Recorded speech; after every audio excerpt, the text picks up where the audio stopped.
औज़ुबिल्लाहिमिनश्शैतानिर्रजीम बिस्मिल्लाहिर्रहमानिर्रहीम। अस्सलाम वालेकुम। बच्चों कैसे हो आप सब लोग? खैरियत से हो? आज की एमकैट ईकैट की क्लास में हम फर्स्ट ईयर केमिस्ट्री चैप्टर 2 शुरू करने जा रहे हैं। याद रहे बच्चों कि हम इससे पिछली क्लास में चैप्टर नंबर 1 की तमाम जो हमारे पास थ्योरी मौजूद थी हमने उनको पढ़ा था और इसके तमाम एमसीक्यूज़ हमने सॉल्व किए और बुक के बैक पर जितने न्यूमेरिकल्स होते हैं उन सब का हमने सॉल्यूशन किया ताकि हमारी एक्सप्लेनेशन और बेहतर हो जाए। और आज मेरे बच्चों हम स्टार्ट करने जा रहे हैं चैप्टर नंबर 2 जिसका नाम है एटॉमिक स्ट्रक्चर। बेटे हम बुक रीड कर रहे होते हैं, तमाम कॉन्सेप्ट्स को क्लियर कर रहे होते हैं ताकि एग्जाम में कहीं से भी किसी भी तरह का एमसीक्यू आ जाए तो हम उसको सॉल्व कर सकें। कुछ स्टूडेंट्स ये एज ए डेमो लेक्चर देख रहे हैं आज। अगर वो दोबारा से इन क्लासेस को फ्रेश क्लासेस को स्टार्ट से ज्वाइन करना चाहते हैं तो वो 0333 2243 031 पे मैसेज करके एडमिशन की डिटेल्स हासिल कर सकते हैं। बेटा हम बात करते हैं एटम की। तो जब एटम वर्ड आता है हमारे पास तो सबसे पहले हमें याद आता है जॉन डाल्टन, जिन्होंने वर्ड कहा था कि atom is drive from a word एटोमॉस।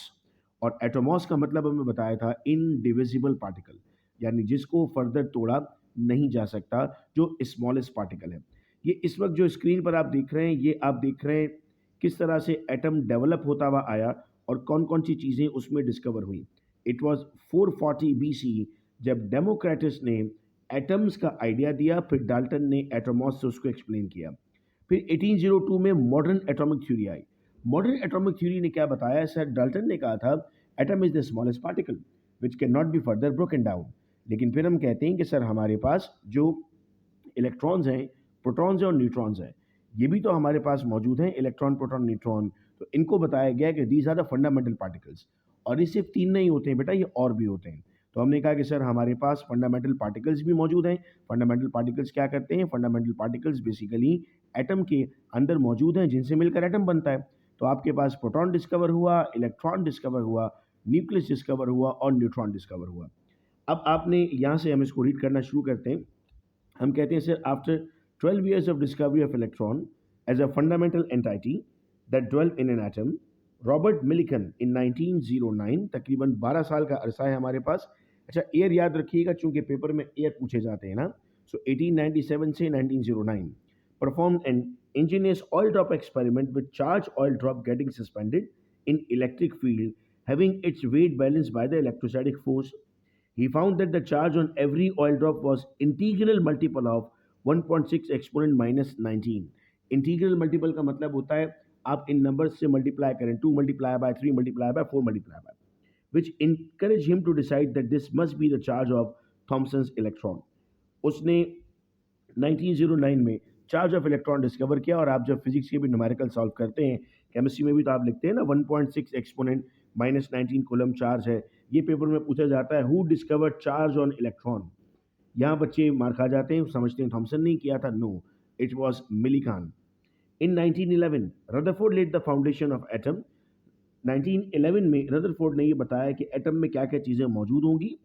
That consist of an extremely charge region which he called as nucleus, centre में मौजूद था। फिर in the most mass of than atom, Rutherford अभी आगे डिटेल में आएगा तो उसमें हम समझेंगे कि ऐसा स्टेटमेंट का क्या मतलब था। इन 1920 scientists knew and believed that most of the mass of atom was located in the central nuclear core, and in 1932 James Chadwick discovered neutron. सो इस पूरे पैराग्राफ से जो एमसीक्यू बन सकते हैं वो चार्ज किसने डिस्कवर किया, चार्ज कितना था, रदरफोर्ड ने क्या बताया था और जेम्स चैडविक ने न्यूट्रॉन को डिस्कवर किया। रिकमेंडेशन होगी बेटा कि साथ साथ इन लेक्चर नोट्स को लिखते भी जाइएगा आप, बाद में आपके लिए बहुत आसानी होगी। अब आते हैं जी सब एटॉमिक पार्टिकल और उनके कैरेक्टर्स पर। हमने कहा सर एक न्यूक्लियस है सेंटर में जिस पर प्लस चार्ज है। ये प्लस चार्ज प्रोटॉन की वजह से है, न्यूट्रॉन पर कोई चार्ज नहीं होता, इसको हमने न्यूट्रल कह दिया। ये नेगेटिव क्या है? नेगेटिव इलेक्ट्रॉन है। So this is the nucleus, this is the electron. More than 100 subatomic particles have been discovered in an atom, such as electron, proton, neutron, positron, meson, hyperon, neutrino, antineutrino, etc., etc. However, only electron, proton and neutrons are considered to be the fundamental particle. देखो atom के अंदर बेशुमार particle discover हो चुके हैं, लेकिन 3 को हमने फंडामेंटल कह दिया। फंडामेंटल इसलिए कहा कि ये नहीं होंगे तो आगे फर्दर आपके पास कुछ भी एटम बन ही नहीं सकता। मतलब अगर किसी में मेजॉन्स नहीं होंगे, हाइपरॉन नहीं होंगे तो शायद मामला चल सकता है, लेकिन अगर किसी में इलेक्ट्रॉन नहीं है, प्रोटॉन नहीं है, न्यूट्रॉन नहीं है, तो एटम कंसिडर नहीं किया जा सकता। फिर हम कहते हैं sir important role of the chemistry. Almost all of the mass of an atom exists in nucleus, and nucleus was discovered by Rutherford in 1911. Except protium, isotope of hydrogen, nuclei of all atoms contain neutron. यानी आपसे पूछ लिया जाएगा कि कौन है जिसके nucleus में न्यूट्रॉन नहीं होता, तो सिर्फ प्रोटियम है भाई, जिसके बाद नहीं है, चूंकि प्रोटियम का एटॉमिक नंबर 1 होता है, मास नंबर भी 1 होता है। ड्यूट्रियम में भी मौजूद है, ट्राइटियम में भी मौजूद है और बाकी सब में मौजूद है। आइए अब इनको रीड करते हैं, इलेक्ट्रॉन, प्रोटॉन और न्यूट्रॉन को। हम कहते हैं the sub atomic particle was discovered by J Thomson. तो इलेक्ट्रॉन किसने डिस्कवर किए? जे थॉमसन ने डिस्कवर किए। While studying on a cathode rays experiment. Cathode rays experiment क्या था सर? कैथोड रेज एक्सपेरिमेंट में इन्होंने कैथोड और एनोड बनाया था। कैथोड में से रेज निकल के सामने आई थी, जिनमें कैथोड रेज आपको मिली थी। फिर हमने पढ़ा जी मिलिकन ने ऑल्ड्रॉप एक्सपेरिमेंट किया था। Okay sir. Electron revolve in orbit and occupy around unit 10, 100,000, 1 lakh times greater volume than the nucleus, but form less than 1% total mass of an atom. यानी एटम का सारा मास का है, न्यूक्लियस में। They carry negative charge whose magnitude is equal to the positive charge of proton. इस जुमले का क्या मतलब है सर? जो चार्ज है ना, प्रोटॉन पे भी उतना ही होता है, इलेक्ट्रॉन पे भी उतना ही होता है। फर्क क्या होता है? इलेक्ट्रॉन पे चार्ज माइनस है, प्रोटॉन पे चार्ज प्लस है। Electrons are attracted by proton and this attractive force is called as electrostatic force. Electron proton एक दूसरे को अट्रैक्ट करते हैं और इस फोर्स को आप क्या नाम देंगे? इलेक्ट्रोस्टैटिक फोर्स का नाम देंगे। The mass of electron is nearly 183 times less than proton. यानी इतनी गुना कम है, 1836 गुना कम है प्रोटॉन से और 1839 गुना कम है न्यूट्रॉन से। यानी अगर मैं आपसे पूछूं लाइटेस्ट पार्टिकल कौन सा होता है, तो आप कहेंगे इलेक्ट्रॉन। अगर मैं कहूं हैवीस्ट पार्टिकल कौन सा होता है, तो आप कहेंगे न्यूट्रॉन। ये लाइटेस्ट हो गया। आप रिलेट करना समझ रहे हो बेटा, लफ्जों को किस तरीके से रिलेट कर रहे हैं। Electronic configuration refer to the presence of electron in various shells in subshell. This arrangement of electron affect the atomic stability, melting point, boiling point, density, यानी जितनी भी प्रॉपर्टीज है ना, ये सब इलेक्ट्रॉन्स पर डिपेंड कर रही हैं। इलेक्ट्रॉनिक कॉन्फ़िगरेशन अगर आपको याद है, आपकी बेसिक क्लासेस में आपने 1s 2s 2p पढ़ा है, तो उसे हम नाम दे रहे हैं इलेक्ट्रॉनिक कॉन्फ़िगरेशन का। It also refers to different properties and they are also involved in the chemical bonding. And this is J. Thomson. आइए प्रोटॉन पर। गोल्डस्टीन ने डिस्कवर किया proton. Protons are positively charged subatomic particles which are located in the nuclei. They were discovered by Goldstein, German physicist, by using perforated cathode. देखो जब उसने experiment किया ना, तो कैथोड से कुछ निकला, तो हमने कहा कैथोड रेज है। साइंटिस्ट ने सोचा एनोड से भी निकला होगा, तो भाई एनोड से अगर निकला तो वो नज़र क्यों नहीं आ रहा कि अगर एनोड से निकला है तो सामने प्रॉपर कैथोड मौजूद था, तो वो उस पर जा नहीं पा रहा था। तो हमने कहा परफोरेटेड कैथोड यूज़ किया, सुराख वाला कैथोड यूज़ किया, जिससे आपको उसमें से भी रेज गुजरती हुई नजर आई। He observed that positive ions were formed when cathode rays hit the gaseous atom in discharge tube. Positive ion बने और उनको चार्ज के बाद रदरफोर्ड ने बाद में नाम दे दिया प्रोटॉन्स का। With respect to mass and charge, the proton of all elements are identical to each other. क्या मतलब है सर इस बात का? चाहे हाइड्रोजन हो, चाहे हीलियम हो, चाहे लिथियम हो, चाहे बेरिलियम हो, चाहे बोरॉन हो, चाहे कार्बन हो, चाहे ऑक्सीजन हो, चाहे नाइट्रोजन हो, इन सब के प्रोटॉन का मास सेम है। Atomic number of element is related only to proton while mass number is sum of proton and neutron. Atomic number क्या है? प्रोटॉन है, इसीलिए हम इसको प्रोटॉन नंबर भी कहते हैं। अच्छा, proton and electrons have same magnitude of charge but have different masses. हमने ऊपर अभी ये बात पढ़ी थी कि 1836 टाइम्स कम मास है इलेक्ट्रॉन का, ये उससे हैवी है। The discovery of neutron was made by James Chadwick. 1932 में जेम्स चैडविक ने डिस्कवर किया in artificial radio activity. Radio activity क्या होता है? अक्सर आपने देखा है बच्चों की कुछ घड़ियाँ होती हैं जो कहते हैं कि अंधेरे में भी देखो टाइम नज़र आ रहा है। तो जो अंधेरे में उनको टाइम नज़र आ रहा होता है घड़ी में, वो बेसिकली रेडियो एक्टिव एलिमेंट्स होते हैं जो खुद ब खुद शुआएं निकाल रहे होते हैं। He bombarded alpha particle positive charge रखते हैं, हैवी होते हैं, फ्रॉम पोलोनियम ऑन बेरिलियम, दोनों एलिमेंट्स हैं, a stable element, and noted that some highly penetrating neutral particles were produce. Penetrating का मतलब अंदर घुस जाने वाले न्यूट्रल पार्टिकल। अच्छा, कैसे पता लगा होगा इसको न्यूट्रल है? इसने मैग्नेटिक फील्ड और इलेक्ट्रिक फील्ड लगा के जरूर चेक किया होगा। तो जब मैग्नेटिक और इलेक्ट्रिक फील्ड लगा के चेक किया तो कुछ भी नहीं मिला होगा इसको। These were named as neutrons. Like proton, neutrons are also the part of the atomic mass, but neutron has no charge. Neutron of all elements have same nature and mass, चाहे hydrogen, helium, lithium, beryllium, boron, carbon, nitrogen, oxygen, सबके neutron का charge, sorry सबका मास same है, charge तो होता ही नहीं है. They are bounded with each other and proton by the nuclear forces. Under certain circumstances when electrostatic force, अब इलेक्ट्रोस्टैटिक फोर्स क्या होती है, प्रोटॉन और इलेक्ट्रॉन्स के दरमियान है, overcome the nuclear force, nuclear becomes unstable and fission started. अगर nucleus की गुंजाइश खत्म हो जाए ना, वैसे हम अंदाजे से कहते हैं कि 82 एटॉमिक नंबर के बाद न्यूक्लियस अनस्टेबल होता है, तो उस अनस्टेबिलिटी के बाद वहाँ से रिलीज होना फौरन स्टार्ट हो जाते हैं और उसको आप नाम दे देते हो रेडियो एक्टिविटी का. ये चार्ट बेटा बहुत इंपॉर्टेंट होगा हमारे पास. इलेक्ट्रॉन का मास एटॉमिक मास यूनिट में 0.00055, ग्राम्स में 9.11 exponent 24, charge -1, electric charge -1.602 exponent -19. देखो ये दोनों सेम है, बस प्लस माइनस का फर्क है, ये भी सेम है. अच्छा इधर क्या है सर, आपने तो कहा था 1836 टाइम्स, तो देखो ये -24 है, -28 है. माइनस में जितना बड़ा नंबर उतना छोटा हो जाता है. इनका मास तो आप इजीली याद कर सकते हो, सिमिलर है, आपके पास थोड़ा सा फर्क है, तभी वहाँ भी थोड़ा सा डिफरेंस था इनका. ठीक है. अच्छा अब हमें आता है सर पेपर में इलेक्ट्रॉन प्रोटॉन न्यूट्रॉन कैलकुलेट करना. तो आइए अब मैं आपको ये सिखाता हूँ कि इलेक्ट्रॉन प्रोटॉन न्यूट्रॉन हम कैसे कैलकुलेट करते हैं. इसी एग्जाम्पल को हम देखते हैं. लिखा हुआ है Zn 3065.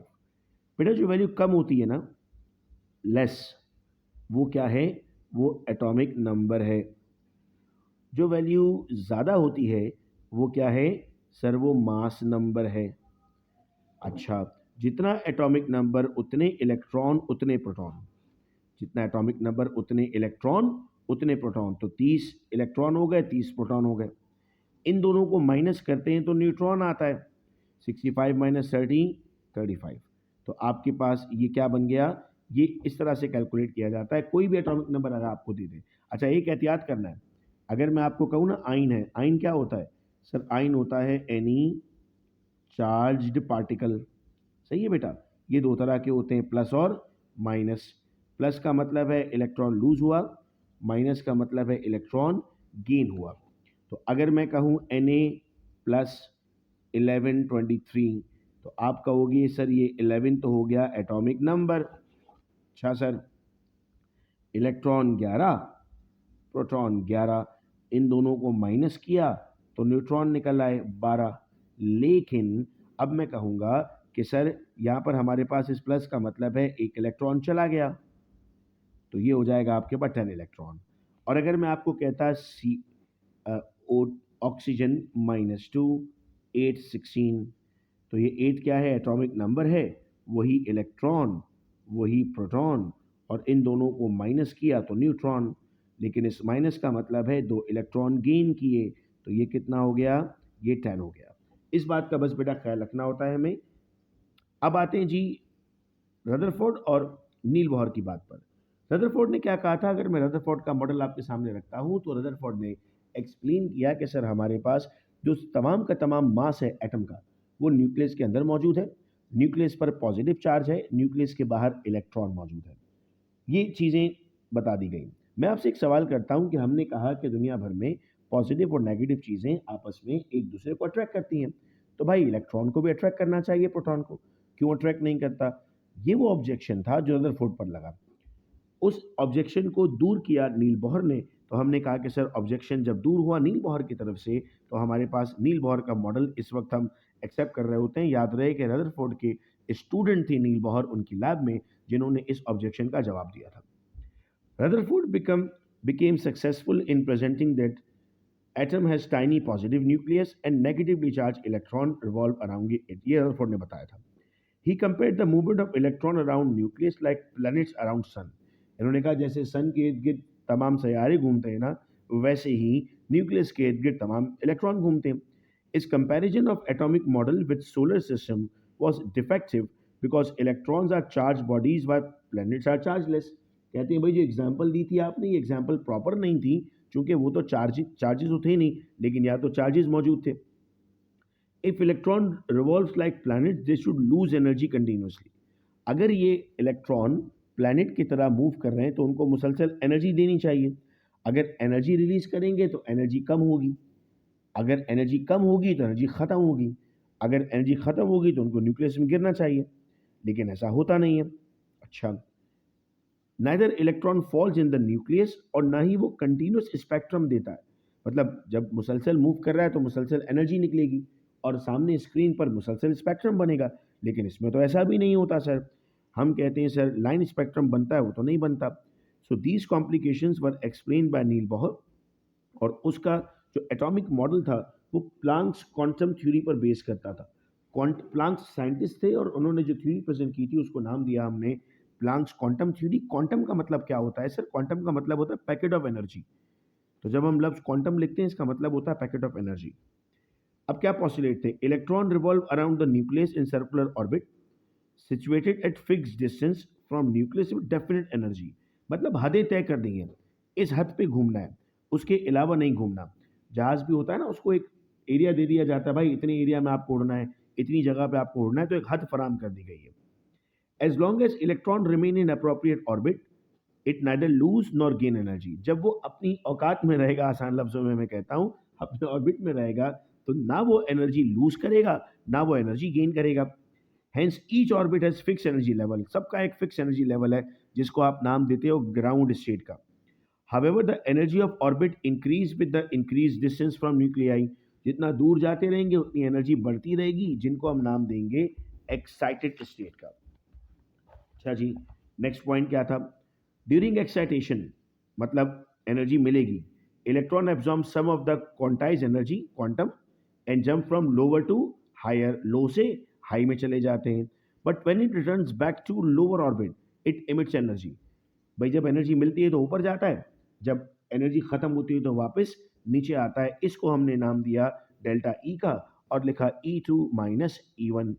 इसको बराबर किया एच न्यू के, जहाँ पर ये फ्रीक्वेंसी है आपके लिए जो वी आप लिखते हैं, और एच प्लांक्स कांस्टेंट है। फिर कहा electron can move only in those orbit in which the angular momentum is integral multiple of n h upon two pi. Sir momentum क्या होता है? Mass into velocity. Angular momentum में radius भी डाल दें तो एम वी आर बराबर हो गया एन एच अपॉन टू पाई के, जिसमें एम और वी मास और वेलोसिटी हैं और आर हमारे पास रेडियस है, एन नंबर ऑफ ऑर्बिट है। अब भाई जब आप फर्स्ट ईयर में होते थे तो आपको 5 नंबर के लिए डेरिवेशन आती थी, लेकिन यहाँ पर अब आपके पास डेरिवेशन तो नहीं है, मतलब पूरा ड्राइव तो नहीं करना है, एप्टीट्यूड में डेरिवेशन तो नहीं आएगी, लेकिन आपको बेटा ये तो वैल्यूज याद करनी है, ये पूछी जाती है पेपर में विथ यूनिट्स।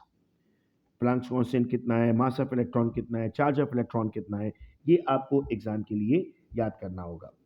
फिर एक और चीज़ जो पेपर में पूछी जाती है वो आपको पूछा जाता है कि बोहर रेडियस कितना होगा, तो ये होता है 0.529 एक्सपोनेंट माइनस 8 सेंटीमीटर, या ये -8 सेंटीमीटर 1 एंगस्ट्रॉम के बराबर है। तो एंगस्ट्रॉम, अच्छा कुछ बच्चे कहते हैं सर हमने पढ़ा था -10 मीटर होता है। भाई बात एक ही है, -8 सेंटीमीटर कहूँ या -8 मीटर कहूँ, दोनों याद रख लो, ये आपके पास जो है वो मौजूद होता है। अच्छा जी, ये जब ये फ्रीक्वेंसी, ये सारी डेरिवेशंस होती नहीं ना पहले, अब इस लेवल पर ये डेरिवेशंस तो आती नहीं है। अब सवाल आता है कि सर क्या नील बॉहर पर भी कोई ऑब्जेक्शन था? तो आइए नील बॉहर के ऑब्जेक्शन पढ़ते हैं हम, कि नील बॉहर के मॉडल पर क्या ऑब्जेक्शन था। हम कहते हैं कन्फ्यूजन्स अरोज इन रदरफोर्ड एटॉमिक मॉडल और एक्सप्लेन बाय नील बॉहर।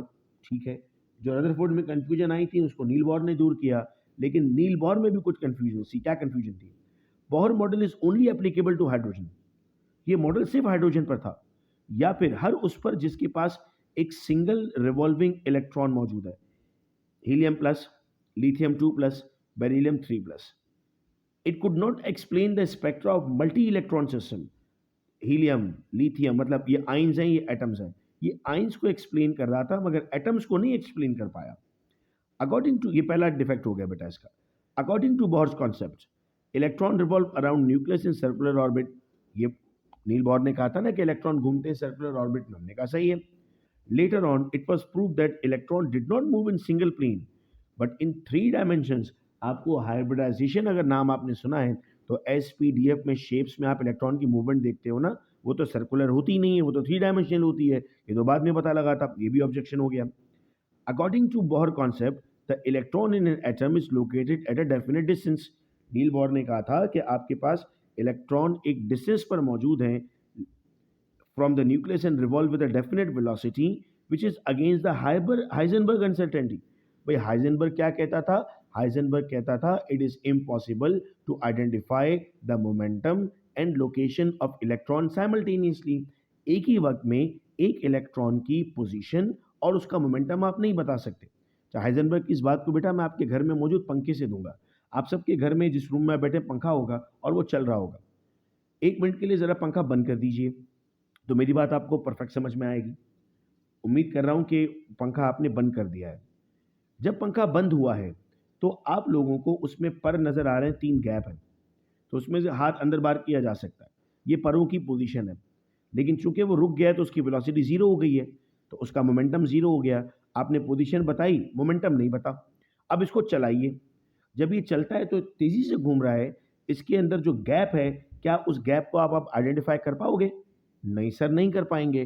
तो इसका आप पोजीशन नहीं बता सकते, लेकिन मास और वेलोसिटी से मोमेंटम बता सकते हो. तो आपके पास बात ये बन गई कि सर हमारे पास एग्जैक्ट जो डिटेल्स आ रही हैं वो दोनों एक साथ नहीं आती, लेकिन ये तो बता रहा था कि आ रही हैं. ये भी डिफेक्ट हो गया. Bohr theory explain only the particle nature of electron and did not explain the wave nature. De Broglie's आगे पढ़ना है हमें, उसने कहा कि ये पार्टिकल है, जबकि बाद में हम वेव की तरफ भी गए.